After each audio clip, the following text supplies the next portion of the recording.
Man, well, I actually cannot say Merry Christmas because it's past Christmas, but I do hope that everybody enjoyed their Christmas and had a dope fucking Christmas, man. Yo, welcome back to another episode of Kicking It with Saint Podcast, man.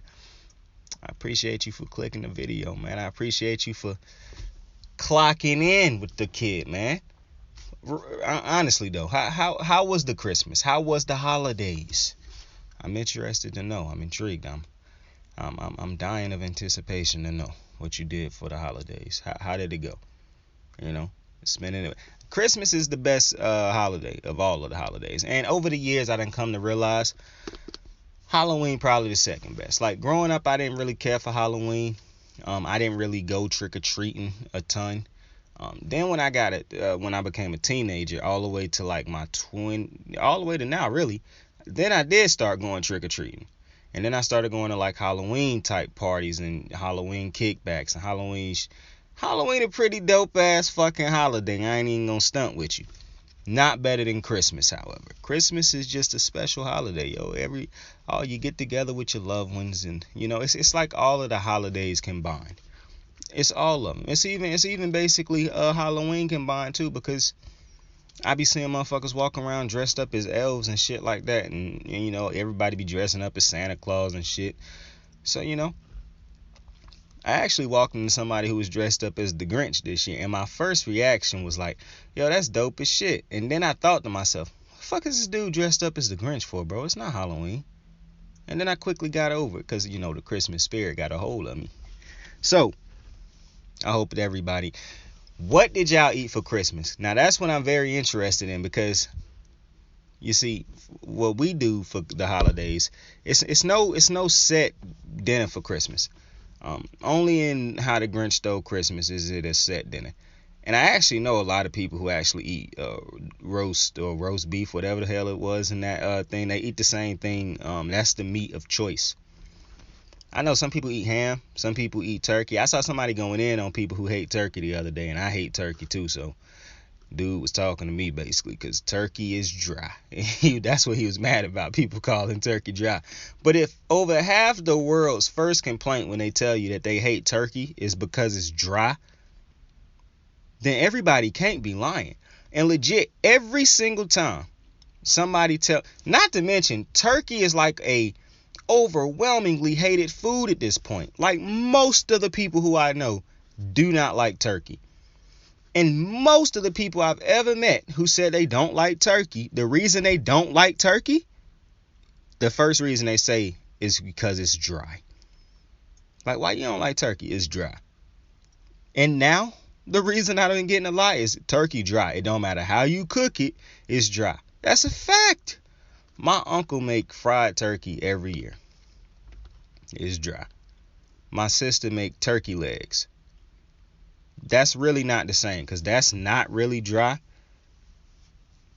But it's not really the same, because that's not really a holiday type thing. That's like a fair food. So like the fair turkey legs, that's what she be making. So I guess if you want to use that one, you got me. Because turkey, I think they nasty still, because I just don't like turkey. The flavor of turkey is nasty, and holiday turkey is dry and also nasty.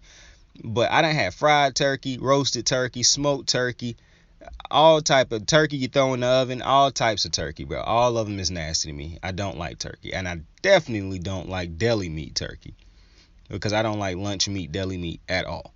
Cold cuts, hate them. But I want to know what y'all ate for Christmas, man. I want to know what's the Christmas dinner. Now, one of my homies eats steak for Christmas. That's what they had. Steak, potatoes, macaroni and cheese, and some other things. Potato salad, all that type of shit. That's a dope ass. They fired up the grill. Actually, I know 3 people who fired up the grill on Christmas. And it was hot where I'm at on Christmas. So it was a grill type day. It was like, it wasn't even hot. It felt great. Because I think it was like 62. It got up to the 60s or something like that. And it felt great. And so I know 3 people who told me verbatim, yeah, I'm firing up the grill. And they fired up the grill because I got a plate from one of them. But I also went to the store on Christmas. Never mind, I got to tell it.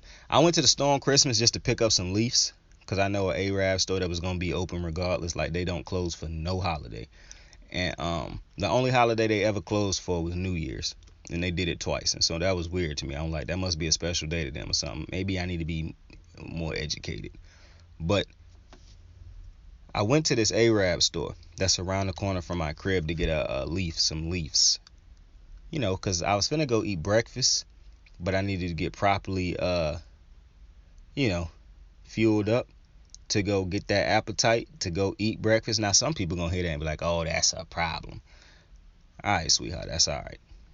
And then some people gonna hear that and be like, "Oh, so he instantly think a woman gonna think that's a problem?" Okay, bro, you really can't win in this world nowadays. But anyways, I went to go get me some leaves, and this woman just randomly, it was so funny because I got, when I pull up somewhere and there's people outside, if they walk up to my car, I just know when they about to do it. Like I can just look at them and see that they finna walk up to my car and ask me something.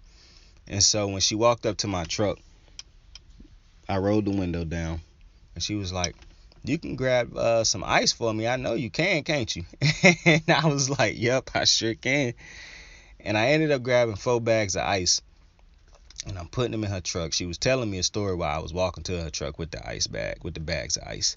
She was like, "Oh, we doing this thing at this church, and they sent this little old lady to go to go get these bags of ice." And when I turned around, she was like real close to me, so I popped up for a little second, like, damn, hella close. But she had held it. It was a 10. She was holding out a 10 to me. She grabbed my hand and gave me a 10 and was like, "Thank you so much. Merry Christmas, baby." And I was like, oh man, black women so dope. Especially older all black women, all ages is just so fire. But when you get to that age where you are a seasoned vet, you know, one of the wise ones, you know, you just a different type of dope.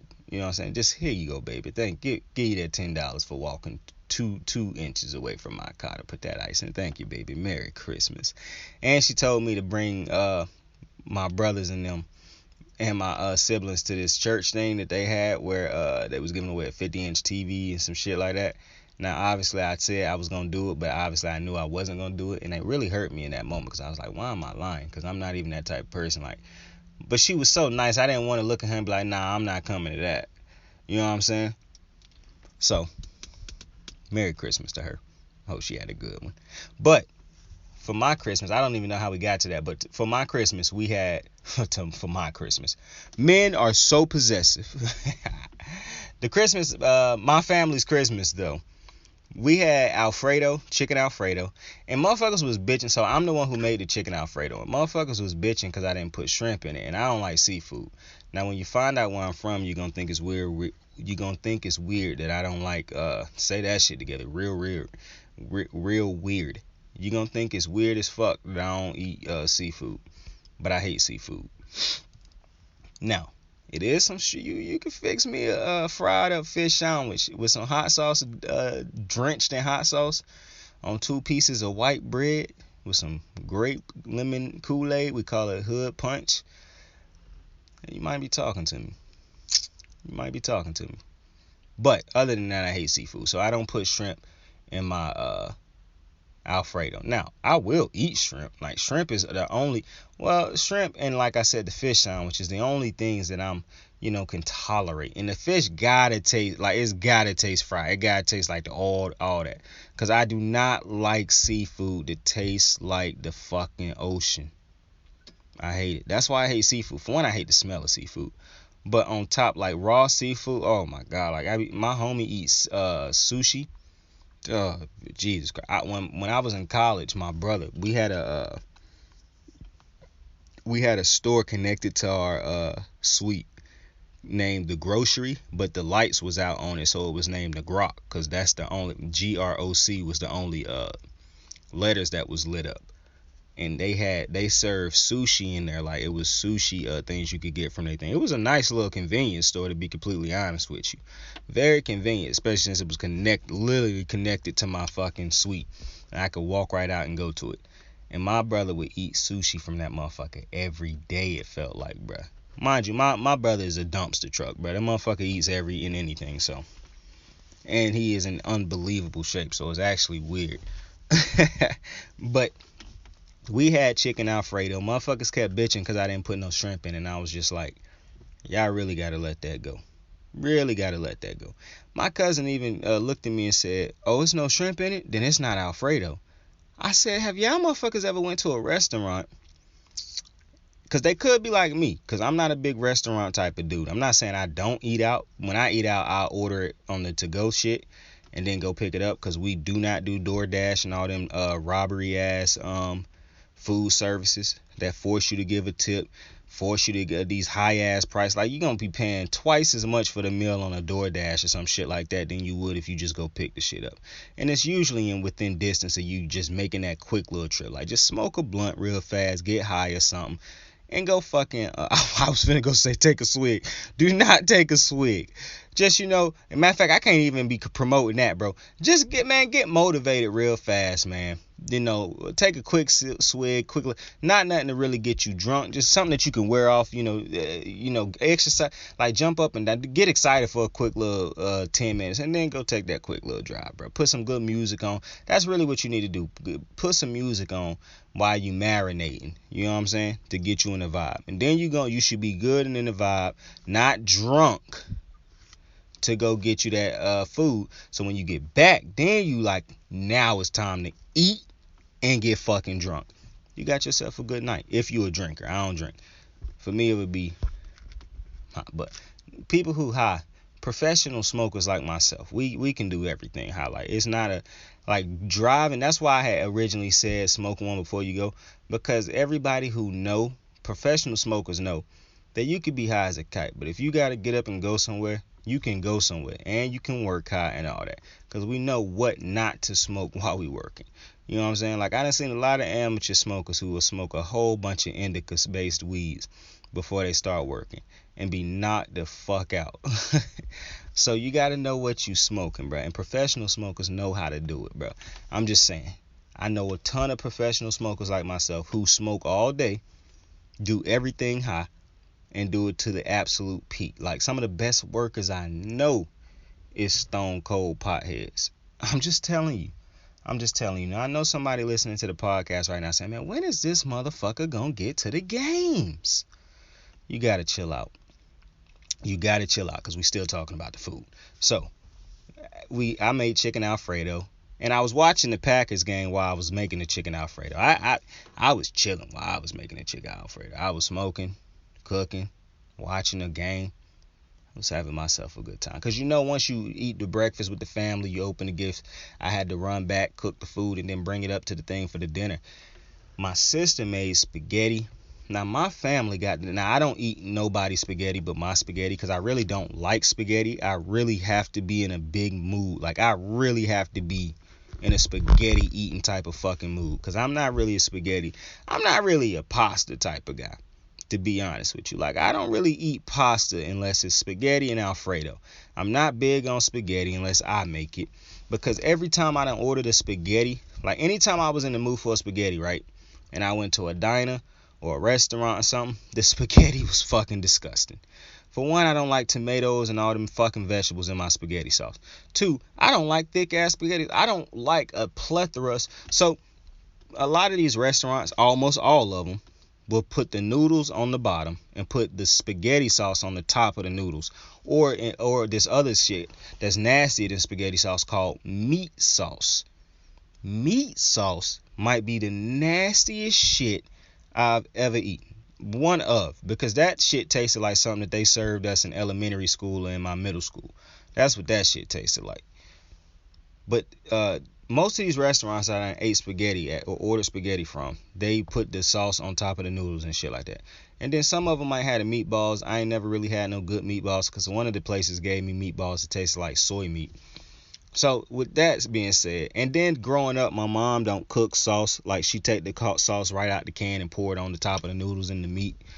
And so that's always been a dub, because you basically letting the noodles heat. The sauce is basically heating up through the noodles and the meat, which could have been sitting, so they're probably not even at peak heat.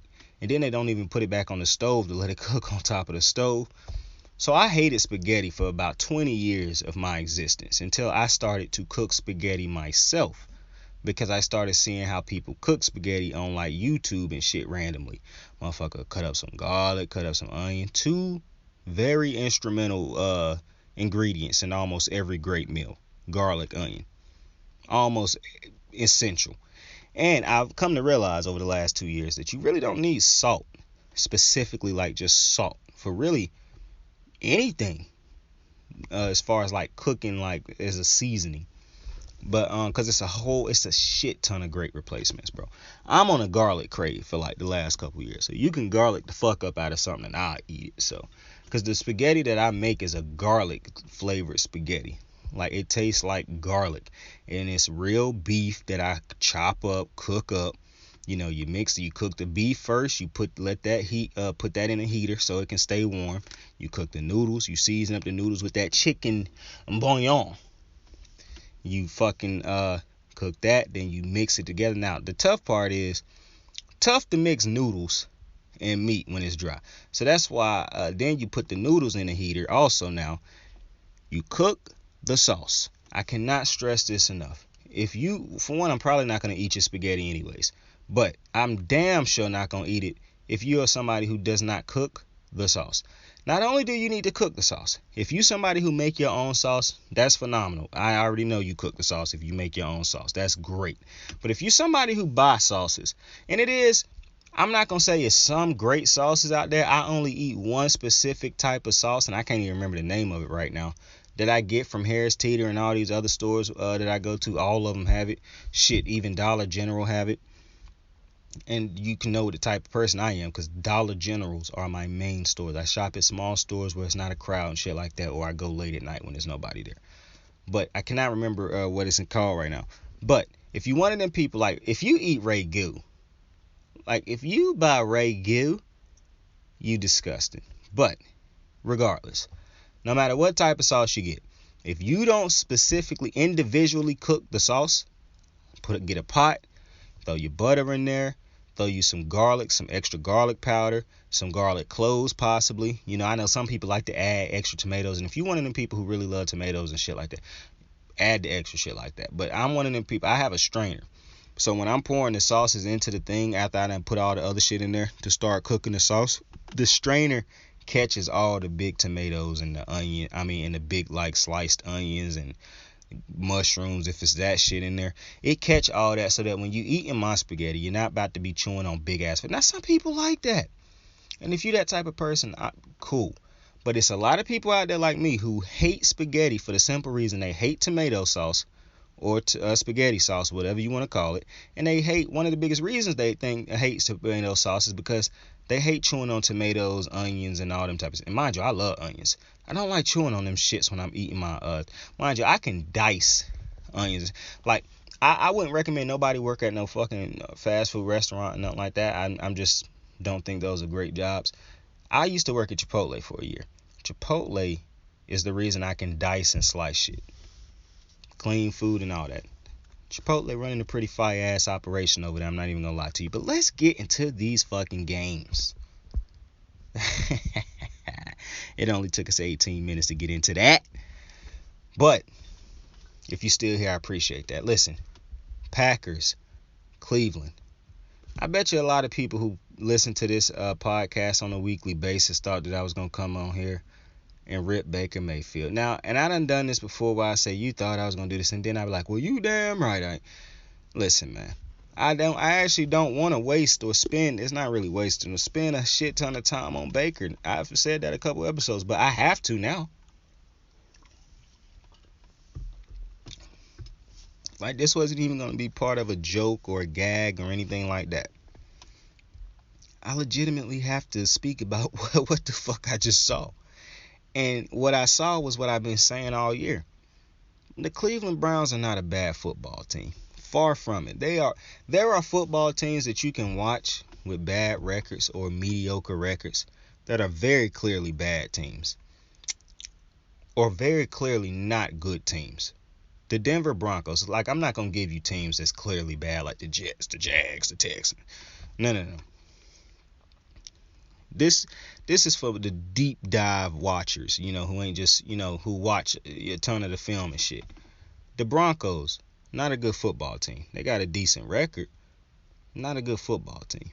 The Chargers, that one shocked you. That's not a good football team. They got a good young quarterback, but that is not a good football team. It's starting to look like it's not really a good coached football team. You see what I'm saying? Now, obviously, you can use the Falcons. They are clearly, but that's too obvious to me also. But it's like early in the season when people was hyping up the Panthers, and I very clearly said, yeah, that's not a good team. They've played a lot of bad teams. Coincidentally, the teams that they have played are some of the worst teams in the NFL right now. So, Cleveland's not one of those teams. Cleveland is a good team. Cleveland, I done said it all year. Cleveland's not a poorly coached team. Kevin Stefanski might have bad coaching moments. Bill Belichick's had bad coaching moments. Bill Belichick literally cost his team a Super Bowl because he had a grudge against his cornerback, I guess, and was willing to sit him out. A cornerback who had been everything for that defense all year. He chose to sit him out in the most important game of the year. Call it ego, call it whatever you want to. That's a bad coaching decision. We've seen Belichick, the greatest coach of all time, in my opinion, make bad coaching decisions. Nick Saban, the greatest college coach of all time, has made bad coaching decisions. It's unbelievable when you realize, none of these coaches are flawless. So, Kevin Stefanski won Coach of the Year last year. To just think he is a terrible coach the next year is outrageous. This the same fan base and the same organization that was telling me how bad fucking Freddie Kitchens was. Now you get in Hugh Jackson. Now you get a coach that is so clearly better than those other two coaches. And now you're turning on him? So that was always weird to me.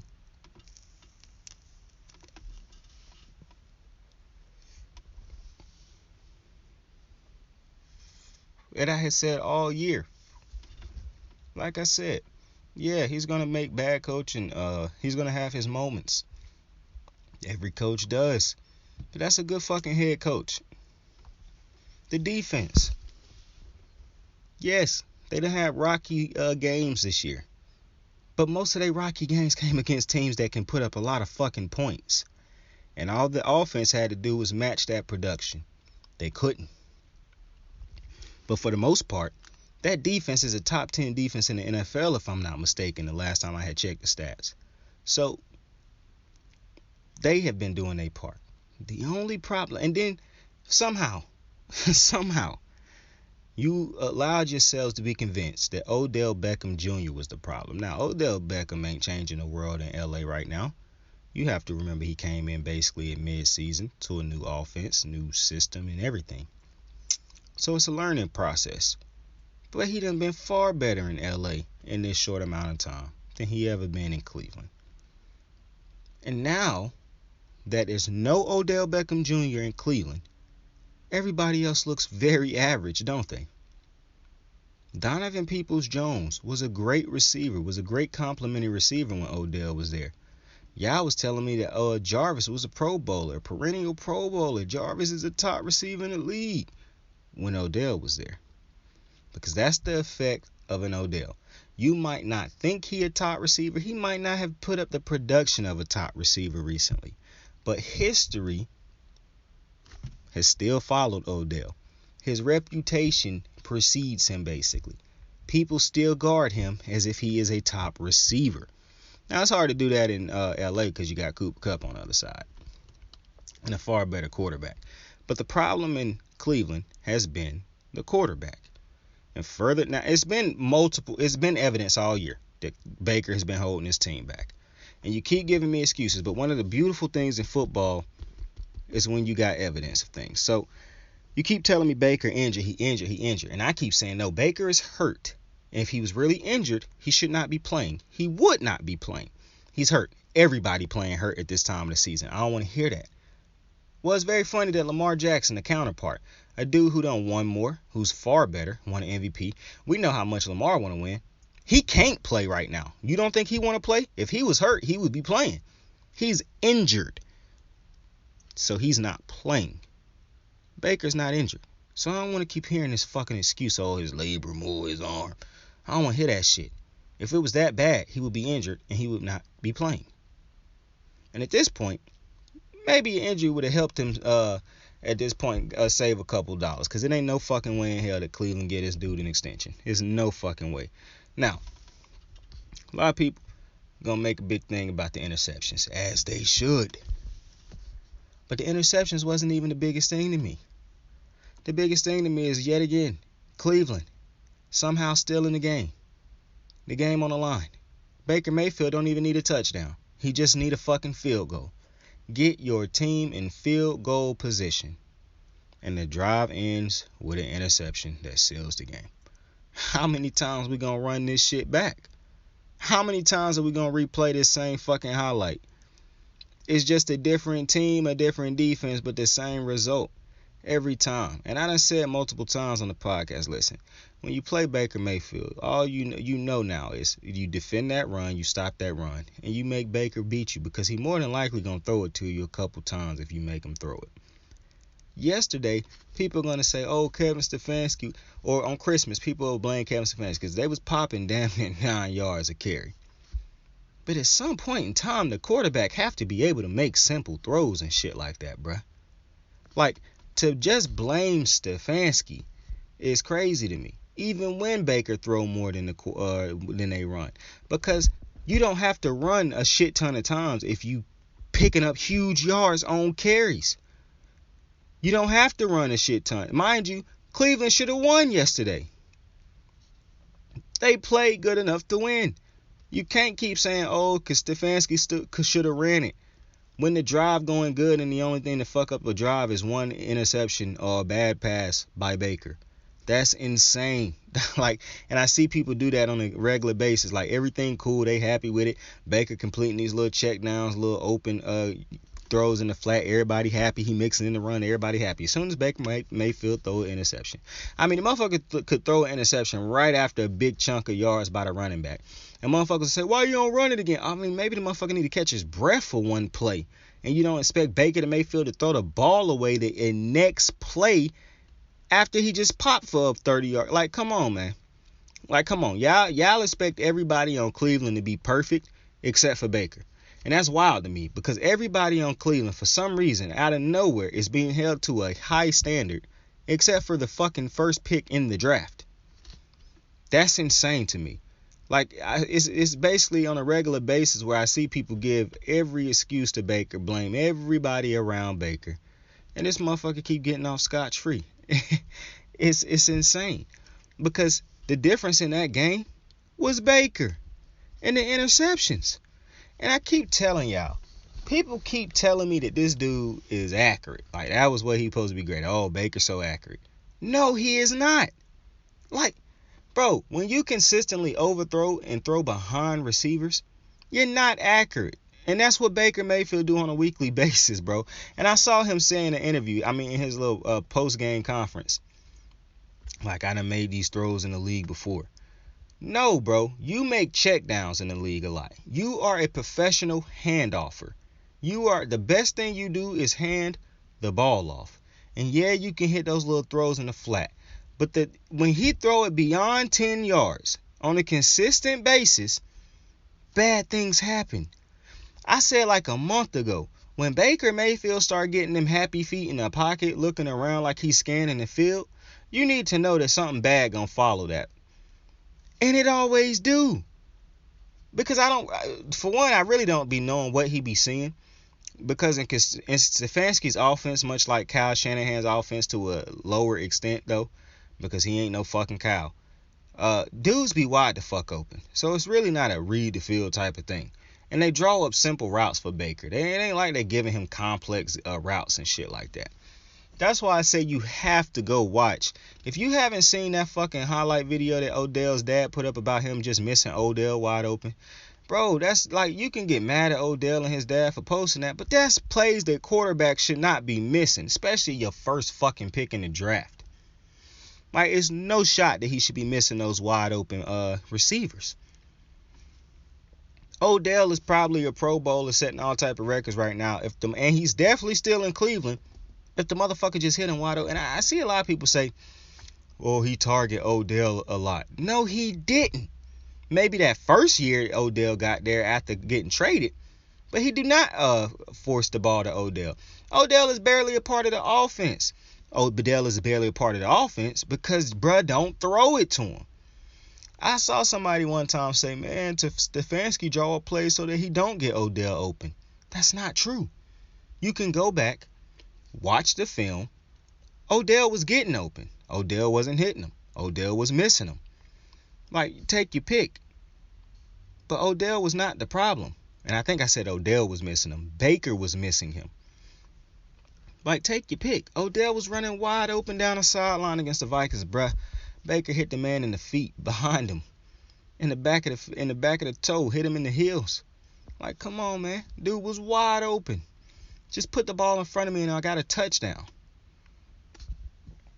In this game, yeah, maybe you could have handed to the running back a couple more times. But throwing 2 interceptions in the red zone just ain't gonna cut it. And I done said this a shit ton of times. The turnovers in the red, you can overcome a lot of turnovers. A lot of turnovers. Hell, you can even overcome the red zone turnovers because maybe they get positioned in the red zone, like close to the end zone. The problem with red zone interceptions is you take away guaranteed points damn near. Now, with these fucking NFL kickers, nope, nothing is guaranteed anymore. But I come from an era where you would guarantee points when you got to the red zone. If you took care of the ball. You either walked away with 7, 6, or 3. Baker. 6 points you just left on the field. At least 6. At the minimum 6 is what you left on the field. 14 if you get 2 tubs and 2 extra points. So that's not gonna cut it. Because it don't matter what happened after that. The fact that we just lost points that we should have had, guaranteed points, basically, that hurt us. And you could have used them 6 points at the end of the game.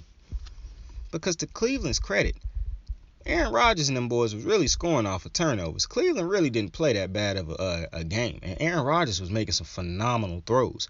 And it's funny because Baker threw his overthrow interception. And the very next play, Aaron Rodgers hit Lazard with a dime down the sideline. And I'm just like, boy, polar opposite quarterbacks right here. Polar opposite. That's the accuracy that they was telling me that Baker was supposed to fucking possess. That I just don't see. But that Cleveland, like I said, is not a bad team. It's a quarterback away from possibly being a Super Bowl contending team. But they just ain't getting it done. Now, I do think they got to add to that receiving core now. I do not think that receiving core is a good receiving core right now. But that could be because of Baker, too. That I could be thinking that because of Baker. Like, Baker could be playing so bad. Like, I will say this is as bad as Jarvis Landry done ever looked in his career to me. Like, this is as irrelevant and as bad in a season that I didn't. And I'm not even talking about the numbers, just like the feel. Like, Jarvis Landry was good with the Dolphins, and he's been good with Cleveland. This year, it just feel like, and I can attribute it to Baker in a sense because it just feel like Jarvis Landry, like it just feel like the life and energy is sucked out of Cleveland. Like, and I just feel like, yeah, I knew Baker wasn't going. Like, it's just yet another moment where he don't complete a drive to win the game, and I felt like, yeah, I knew that was about to happen. Even when you know all you need to do is get in field goal range. Now, listen, the kicker could have lost the game right there, but if the kicker lose the game right there, you can live with that. If you Baker, you can live with that. If you get your kicker in position to kick the field goal, in good position. I ain't talking about like no 50-something plus yard field goal. You get that man a 40-yard field goal and closer, you did your job. But know your kicker too, because there's some bums out there who probably wouldn't even hit the 40-yarders. So, but for Aaron Rodgers, it was a great game. He threw for 200-something yards, though, so it wasn't one of his, phenomenal games. But he is on the tear, and he broke the record for the most touchdown throws by a quarterback for Green Bay. So congratulations to A.A. Ron for that.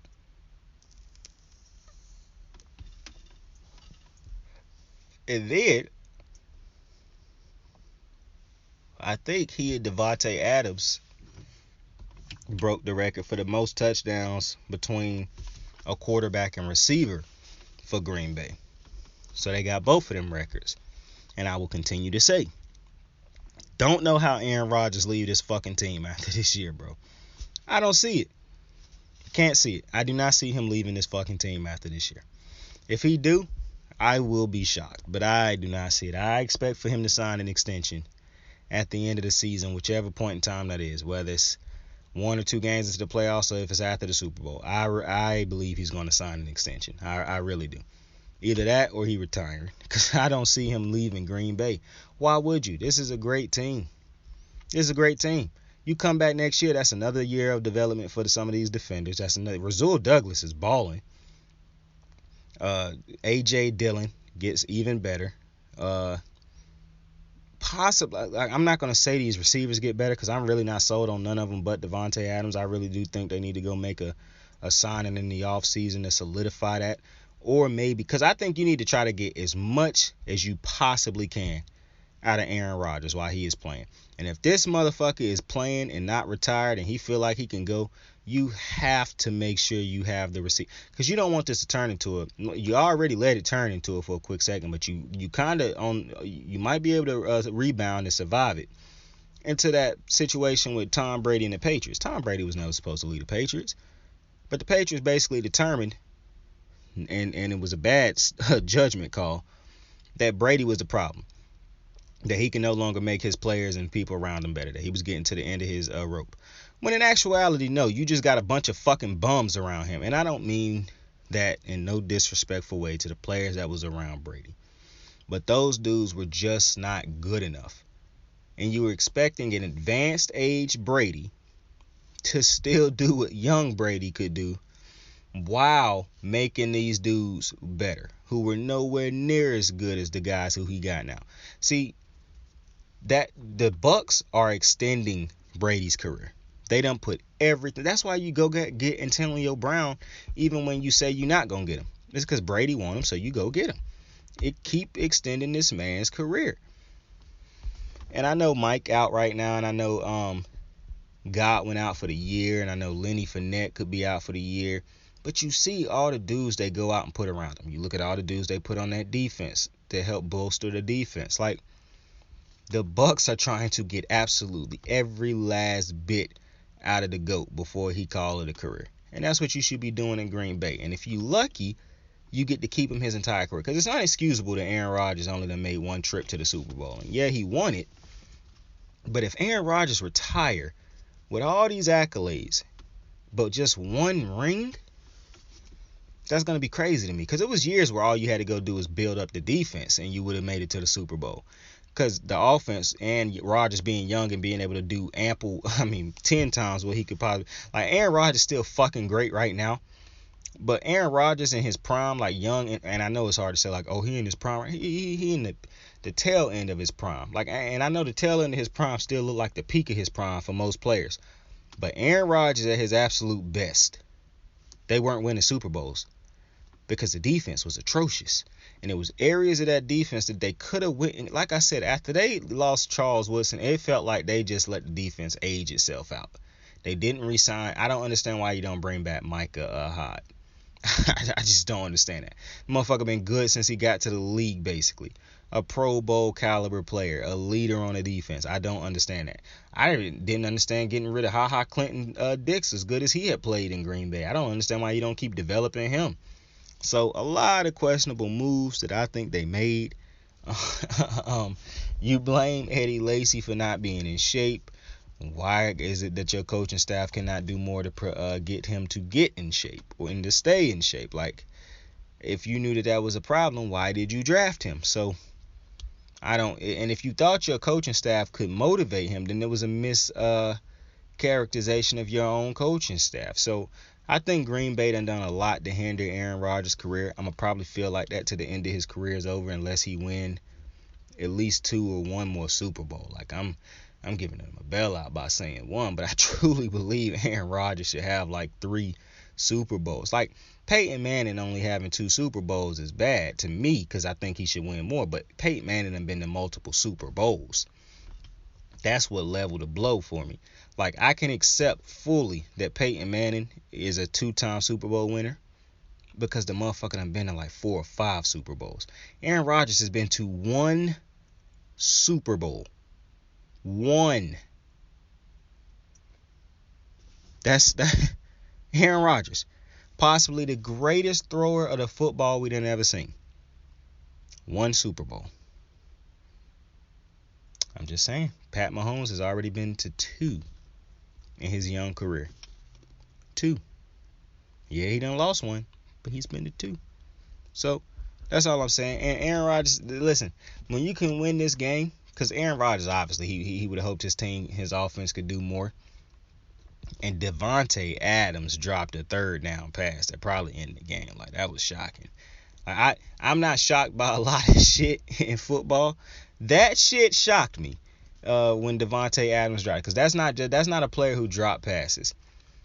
So he dropped that pass, and Cleveland still had the chance. But like I said, at the end of the game, bro, you know what Baker is, bro. You know what Baker's gonna do. So I wasn't shocked when Baker couldn't get it done. In Cleveland, when they decide to go get it. See, this thing, Cleveland could have had Lamar Jackson or Josh Allen. Both of them were in that draft. You would be a Super Bowl contending team right now if you had both of those quarterbacks. And you know, I was looking at that Patriots, because I watched the whole Patriots-Bills game. And because Josh Johnson was playing for the Ravens, so it was no shot I was watching that. Like, I lie and say that I'm not going to watch us when Huntley was starting. But Snoop done been with us for a little minute, so I actually was watching Snoop. I'm not watching Josh Johnson. That motherfucker was a Bengal for the longest, if I'm not mistaken. Shit, that motherfucker could have been point shaving for all I'm concerned. I was not about to watch Josh Johnson. And from what I heard, so that could just go ahead and tell you right now, I'm not breaking down that Raven Bengal game. I done heard about the things like that. All I'm going to say about that game is, listen, congratulations to the Bengals for beating up Josh Johnson and the banged up, injury-plagued Ravens. I can sleep great at night knowing that when Baltimore is healthy, with Lamar Jackson and the troops all 100%, I already know what Baltimore is. Like, people are going to go in the next season doubting Baltimore just because they're going to ignorantly, purposely ignore the fact that Baltimore had all these injuries all year. Key injuries, might I add. Not just injuries. Injuries to almost all their key players. People are going to blatantly ignore that. And Baltimore's going to come out and be putting their dick down every team's throat. And people are going to act shocked. When in actuality, no. Baltimore's healthy. Lamar Jackson is an MVP. And they are just better than everybody else, not named Kansas City, when they're healthy. That's what we're going to see next year. And you better pray that these motherfuckers don't get Lamar Jackson back next week. Because if they do, they running the table and getting into the playoffs. I'm just telling you that right now. So, and things are going to swing our way for us to get into the playoffs. I'm just telling you right now. So the Bengals better pray that they don't have to see us again. Now, granted, I truly don't want to see the Bengals again for this simple reason. This sorry-ass defense, for some reason, will refuse to guard anybody on the Bengals. Like, I keep telling y'all that Joe Burrow's easiest games was that game against the Ravens. Well, his second easiest game, or maybe the easiest game topping that last game, was his other game against the Ravens. Because these motherfuckers do not defend. Like, I keep telling you how great Wink is, and yesterday made me think, oh my God, why didn't they fire this motherfucker, man? Because I don't understand how you, like, I'm not even going to talk about it. I understand Baltimore got that many injuries and blah, blah, blah, I get it. But that's just unacceptable, how bad this defense look at times, bro. Anyways, and listen, I understand how great the defense look when they is all healthy. I get that. But to me, this has just been some defenses don't get as many superstars in game changers as the Ravens have on their defense when they healthy. So when I'm looking at a team, and listen, the Ravens defense do have less than right now. Like, they have less than an average defense will have right now. So I do get that. But it's when you're a Raven fan, it's hard to see your defense look this bad. Like, this is bad. They letting Joe Burrow basically play backyard football, fucking 5-on-3 at some points. It look like it's bad, man. It's bad. That's why I really want the Ravens to miss the playoffs, and I want Lamar Jackson to miss the rest of the season. That's how I'm feeling. I know people are like, what the fuck? Why would you say that? Because I don't like the offensive line. I hate the defense. Nobody on that defense is getting healthy and coming back to save us. So that defense is going to, Lamar Jackson and that offense is going to have to score 40 fucking points a week if they want to win games. And that's a lot to ask for a quarterback coming off of a fucking ankle injury. So, hey, that's my thoughts on the Baltimore thing. But I was looking at the Patriots game against the Bills. And I'm looking at that game, and I keep thinking to myself about how many people, constantly go at Josh Allen and say he's not really a great quarterback. He had one great year, and he overhyped. And I'm just looking at this game thinking to myself, man, like, I just don't know how people don't fuck with this dude. Like, I don't know how people don't like this man. Like, obviously, if you listen to the podcast, I love Josh Allen. He's one of my favorite players to watch. But I legitimately, with all biasness aside, I don't know how people don't think Josh Allen is that dude. Like, to me, that game against the Patriots yesterday, that was proof. Like, yeah, Josh Allen is legit. Josh Allen is a guy. Josh Allen is a dude. Josh Allen is a winner. Josh Allen is a leader. Like, he had some big plays in that game yesterday, bro. And it's just great when you got your right hand like a Stephon Diggs. Like, I really don't, I don't get it. Because you got people who get on TV and cap for Baker. And in the same sentence, some people who like Baker and like Josh Allen. And that just don't make sense to me that you could like Josh Allen and look at him and then look at Baker and like him too. That's just wild. To me, that's a for everybody type of analyst. And I'm not looking for an analyst who like everybody because they don't try to step on people's throats and hurt feelings and shit like that. Just tell me the truth, motherfucker. Baker is not a good quarterback. And if you're looking at Josh Allen saying he good and then you look at Baker and say he good, then something is fucking wrong with you.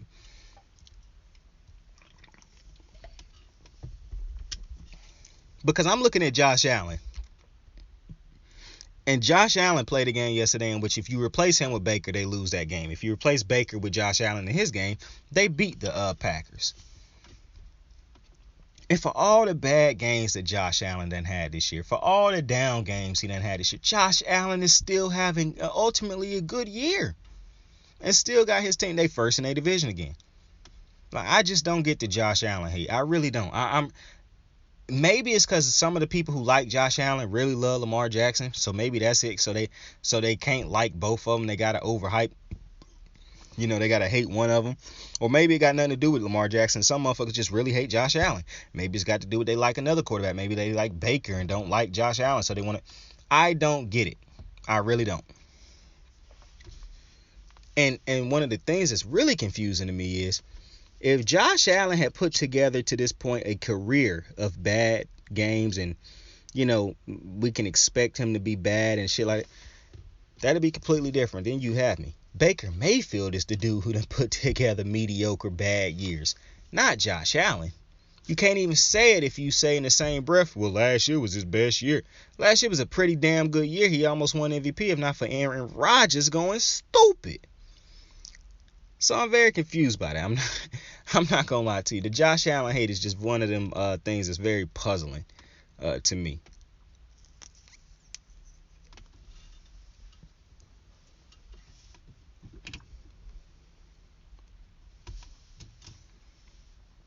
Because I think Josh Allen is one of the biggest reasons they beat the Patriots yesterday.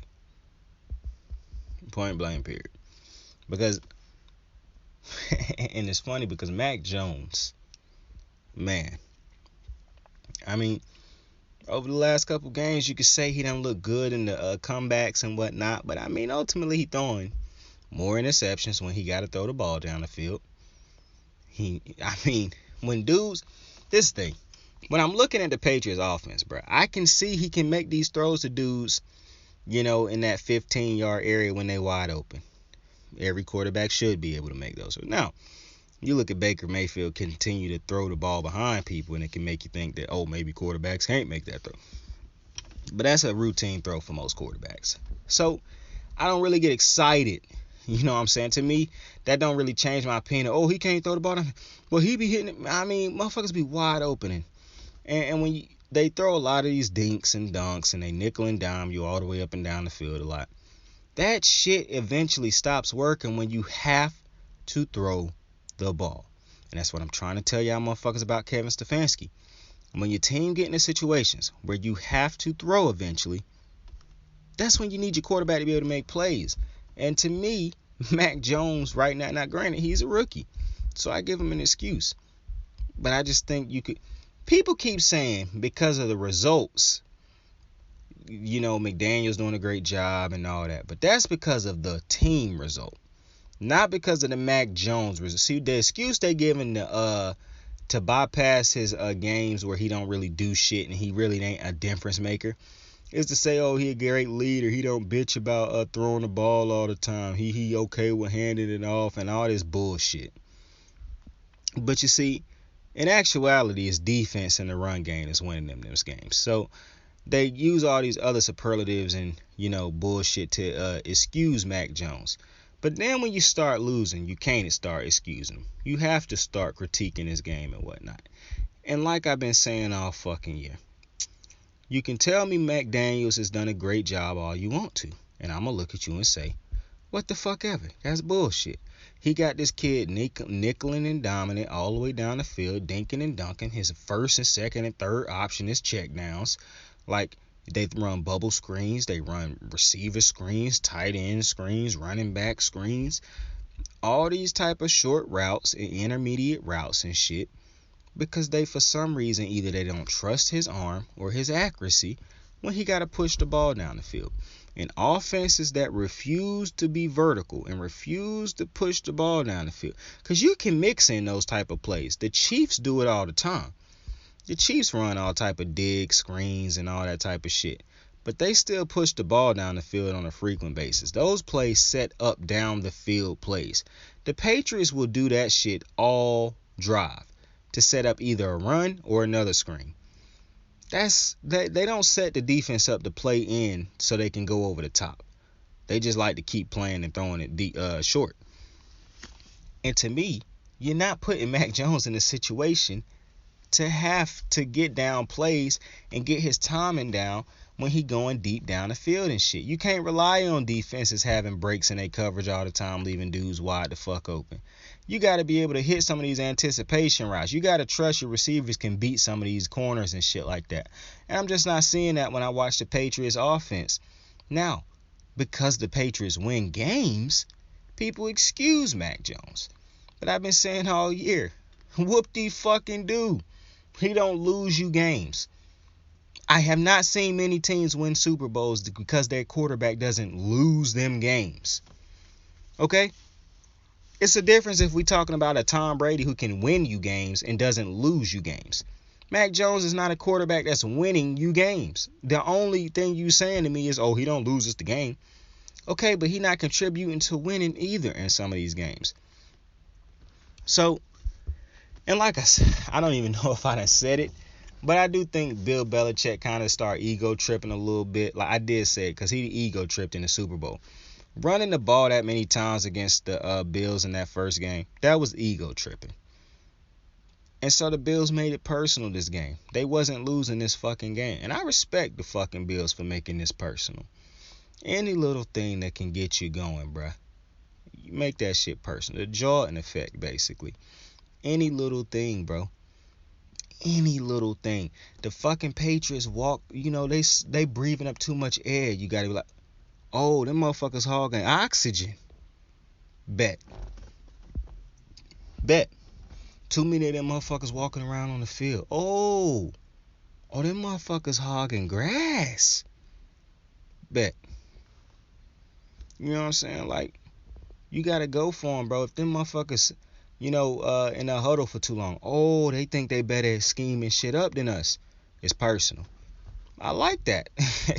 The Bills had to make it personal after that last game. Because I do think that shit was a little borderline disrespectful. Like, we could beat you out just running the ball 1,000 times. So that shit was pretty crazy. But listen, Bill Belichick got his ego laugh moment then. I just don't think this shit gonna work out in the end for him. People keep saying, oh, the Patriots gonna be I don't believe this is a Super Bowl team. I believe it's a Super Bowl defense. not a Super Bowl offense. And I do believe this offense can be stopped, and that defense can eventually be taken advantage of by a great quarterback and a great offense. And the funny thing is, you don't even need a great defense in order to match up with the Patriots. You just need your defense to be able to stop the run. If your defense can, and we just saw the Bills do a decent job at that. And that's not a defense that's particularly great at stopping the run. So that's the thing. I'm not confident that the Patriots can run the gamut, if you will, or go to the Super Bowl playing like this on offense, bro. I just don't see it. I don't see it. And that leads me back to the Browns, because you look at a dude like Josh Allen do what he do this weekend and lead that team to a win over the division opponent, and you just look at Baker and you like, we gonna pay this dude close to what Lamar Jackson and Josh Allen gonna be making? It's no shot. It's no shot, especially after this year. Because like I said, they win that game if not for his 4 picks. Now, the last interception he threw, people gonna be like, oh, it was a pass interference, oh, it was passing. Bro, I hate it when people do that. Because, for one, ticky-tack shit like that, because I don't really think it was a pass interference. I saw what he did to Jersey Pool and shit like that. Like, listen, you can call it a pass. Maybe on a different day I think it was a pass interference. Maybe I'm biased for debate. I really could give a fuck less. He threw 3 other ones. Please excuse those. 2 of which were in the red zone. So, to me, that's Brown fans trying to find another excuse for Baker Mayfield and this fucking team, bro. And I'm not even gonna say for this team, for Baker. It's for Baker. Because if you notice, the media don't really go at nobody else on the team, except for the dick-sucking ass Baker fan media. They find ways to go at everybody else on the team. But the media that know, and the people who know that it's Baker, that's he the problem, they don't go at nobody but Baker. He the only motherfucker who constantly trying to find ways to defend themselves. So, hey, it was a very winnable game for the Browns. And it was a perfect example of the fact that the Browns were the better team. They just didn't have a better quarterback. Cardinals, Indy. Wow. Now this was interesting because actually let me take a swig, bro. Let me take a swig.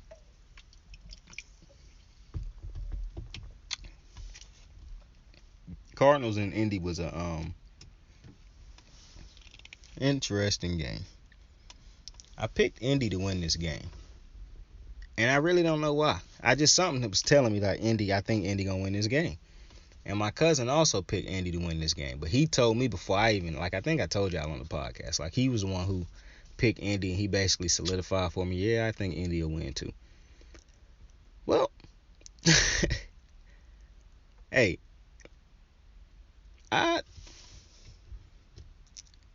the Cardinals are very interesting right now. Cardinals are very interesting because I don't even think the Cardinals defense is that bad. I know some people could say, oh, they bad at the run game and this. The Cardinals played good enough to win that game yesterday, the defense. It's that fucking offense that's confusing me right now. Because I know D-Hop hurt. I get that.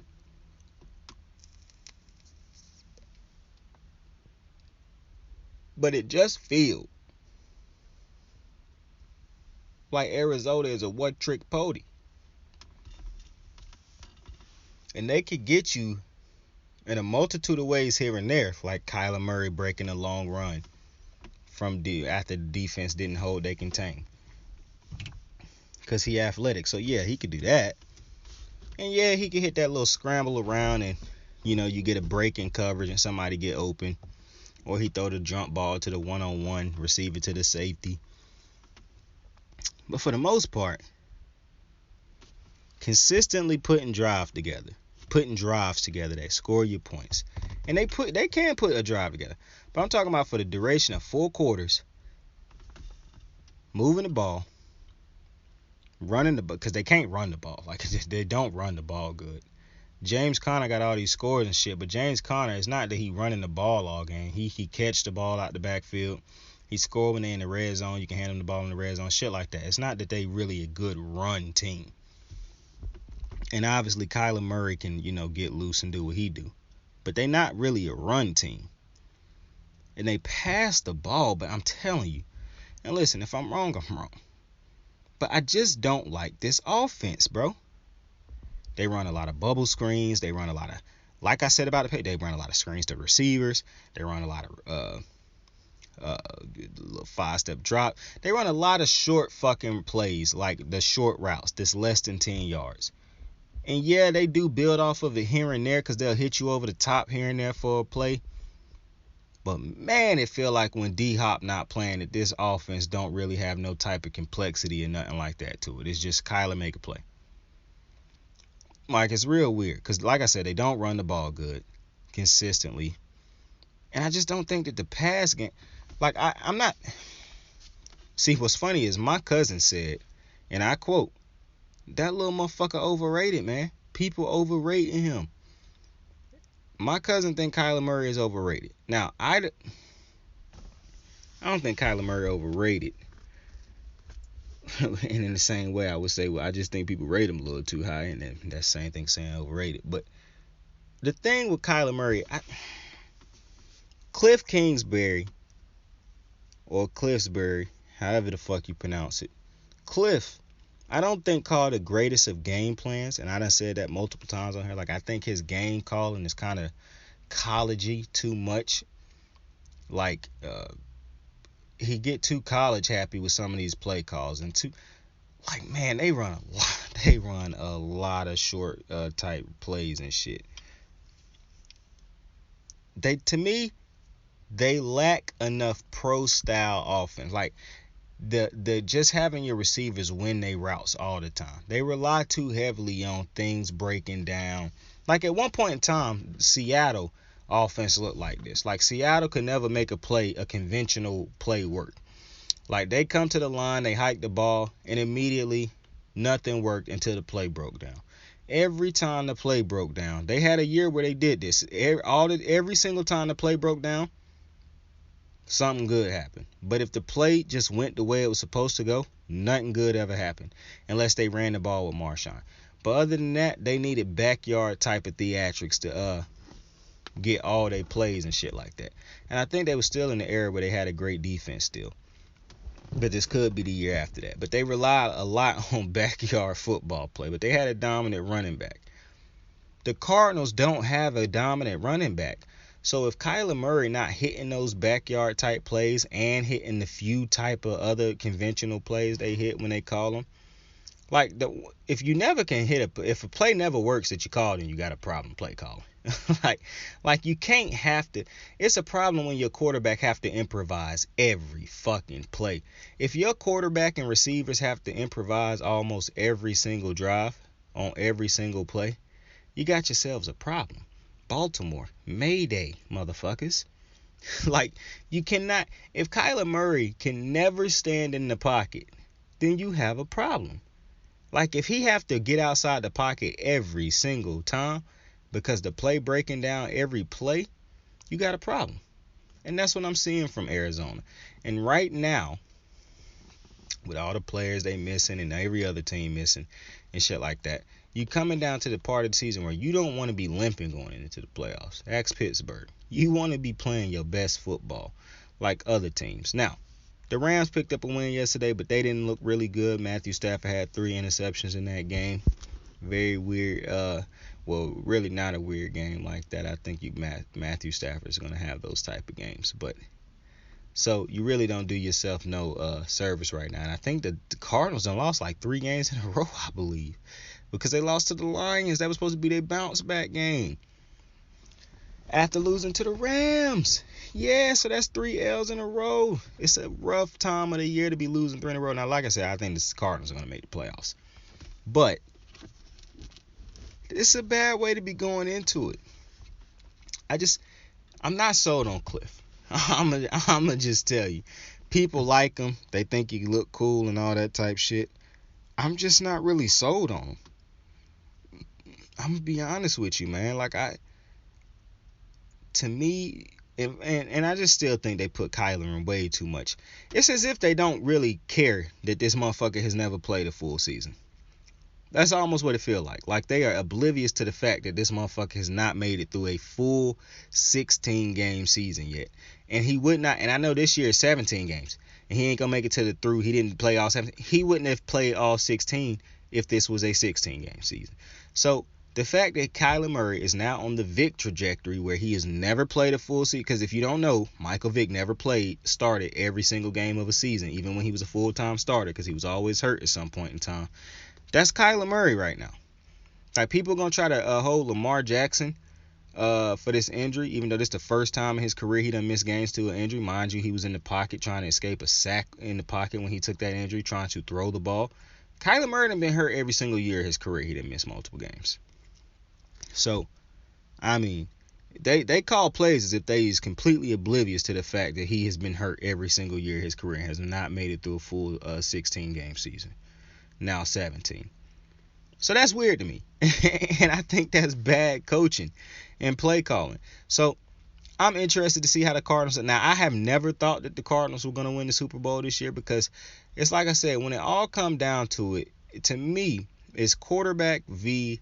quarterback. Which quarterback can make the most important plays, the most clutch plays, in the most important times?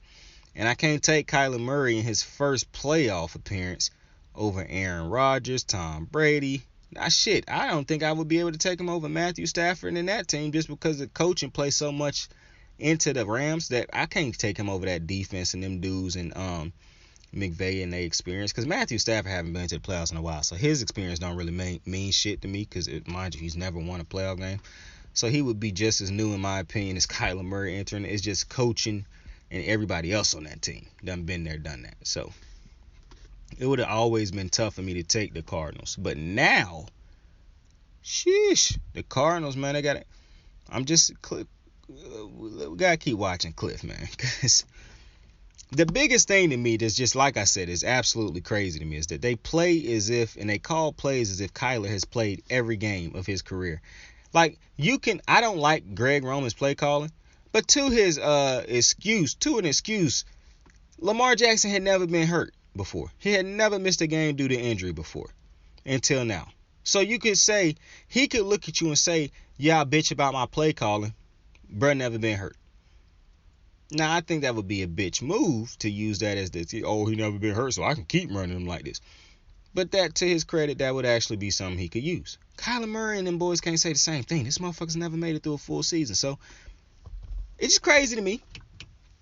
And they lost that game. And for Indy, big game, big win. Now, the Titans won too, so, but Indy's a playoff team. Indy's going to be a playoff team. I just don't have no faith they're going to win, because I don't trust Carson Wentz. Just don't trust him right now. Can't do it. Can't do it. And I'm a big fan of having a running game to help you through. That's through the season. Running games, yeah, you can run the ball here. In the playoffs, quarterbacks have to make the plays. This is why quarterbacks are the ones that's the highest paid. This is why these are motherfuckers that's looked at, get the most blame and all that type of shit, because in the playoffs, that's when you need your quarterback to be great. Point blank period. Yeah, some teams don't win because of running backs, because they ran the ball great. We haven't seen that in a long time. Quarterbacks are usually the ones that win the big games for you. It just is what it is.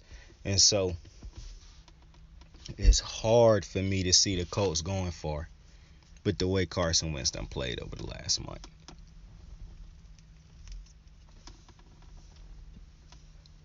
Especially when you got Pat motherfucker Mahomes getting it going again. I told you, man. I told you.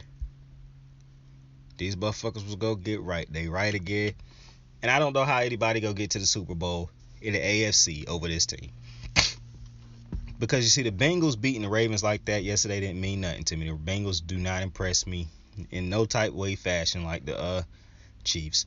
The fucking Chargers lost to the Texans yesterday.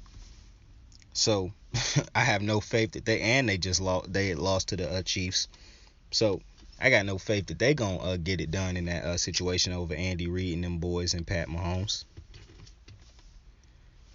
Pat Mahomes didn't even have Travis Kelce yesterday against the Steelers. Still put their foot in their ass. Still dog walked them. So, the Chiefs, man. The Chiefs, man. The Chiefs are just a fucking team, bro. They going. It's unbelievable.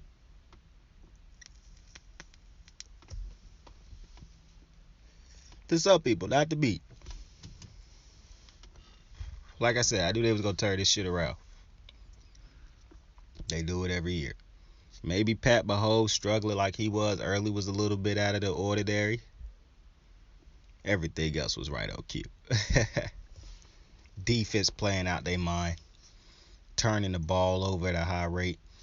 It's crazy, bro. The Chiefs are my Super Bowl pick for the AFC. Like that, they are going to. I don't know who stopped them right now, because I trust Pat Mahomes more than I trust any other quarterback in the AFC right now. It is what it is. And we'll end up breaking down these other games on the next episode, because I'm going to watch the Monday night game and break that shit down for you. So I appreciate y'all for joining me on another episode of Kicking It with Saint Podcast. I hope y'all enjoyed y'all Christmas, holidays. We still got New Year's here coming up. And I know a lot of motherfuckers like to make them New Year's resolutions and shit. So we still got that coming up. But I appreciate y'all, man. Y'all have a dope morning, afternoon, night, whichever point in time you're watching this or listening to this. Be dope, man. Tell somebody you love them, man. Saint out. You ready to make history? Come on now. Yeah. You know, there's these two words. And when I say them, people get goosebumps because they know what happens next. So without further ado, free smoke. Look, scared cause I'm drowning in silence with bad